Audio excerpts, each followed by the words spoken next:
Je suis ouvrier, je travaille dur, j'ai travaillé à la sueur de mon front, j'ai eu mon argent et j'en fais ce que je veux. Si je veux, je le mange. Et j'ai mangé un billet de CFA pour que ça puisse suivre mon œsophage, rentrer dans mon intestin, aller sur le bon intestin et sortir là où vous savez. Et ça va aller directement dans la fosse septique parce que je pense que c'est là-bas qui est la place du franc CFA.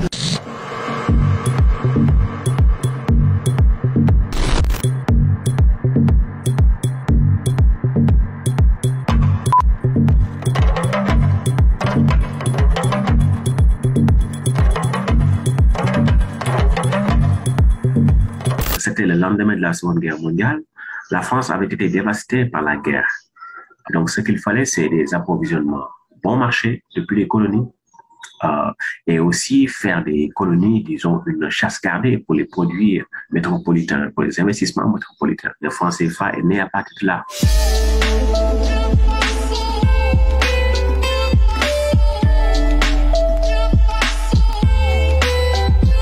On a dit à ces pays, vous allez être indépendant parce que maintenant on sait que l'indépendance est inexorable. Mais bon, on va vous donner une indépendance sans souveraineté, sans les attributs de la souveraineté.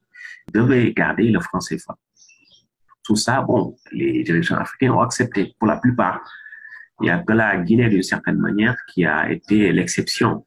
Parce que la Guinée, dès 1958, a exigé son indépendance et l'a obtenue. Par la suite, bon, la contestation est venue du Mali avec Modibo Keïta, le leader socialiste, 1962. En 1963, il y a eu Sylvanus Olympio qui a voulu créer une monnaie nationale pour le Togo.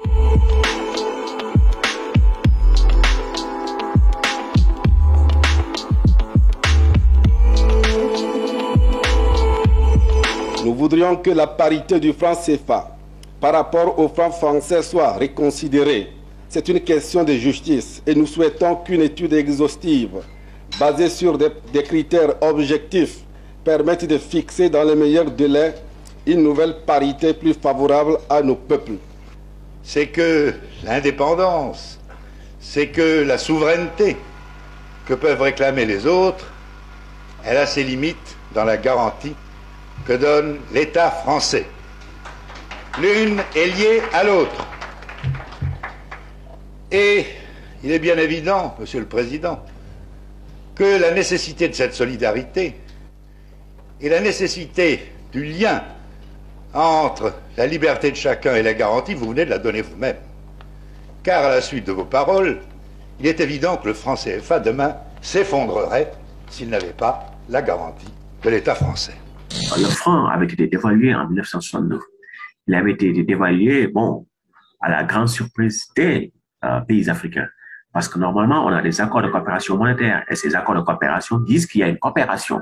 Et donc, quand la France doit prendre des décisions majeures qui vont avoir un impact sur les pays africains, la France doit consulter ses homologues africains.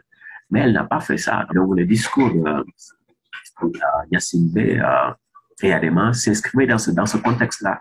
À partir du milieu des années 70, ce qui s'est passé, c'est que les hommes politiques ont déserté le terrain de la contestation contre le franc CFA. Parce qu'il y a eu beaucoup de répression, et d'une certaine manière, le gouvernement français est parvenu à installer des gens qui lui étaient plus ou moins loyaux.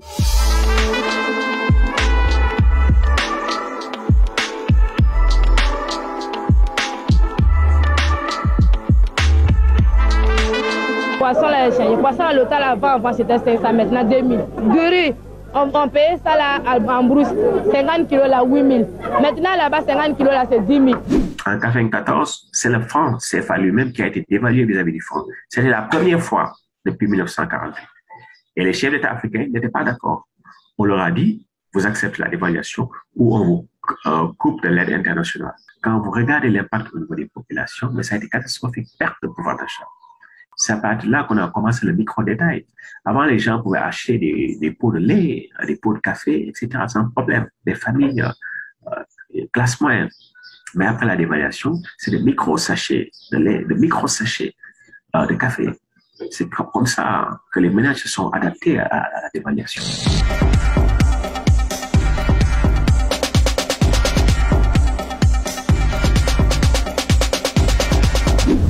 Nous, On se bat du côté des hommes et femmes de la jeunesse de notre pays qui pensent qu'il faut une révolution nationale, démocratique et anti-impérialiste pour notre pays. Et cela participe, n'est-ce pas, de la guerre contre le franc CFA qui est en fait le cordon ombilical par lequel l'ancien colonisateur, la France, continue, n'est-ce pas, de tenir notre pays, de l'exploiter, de le gruger et faire de nous des esclaves au XXIe siècle.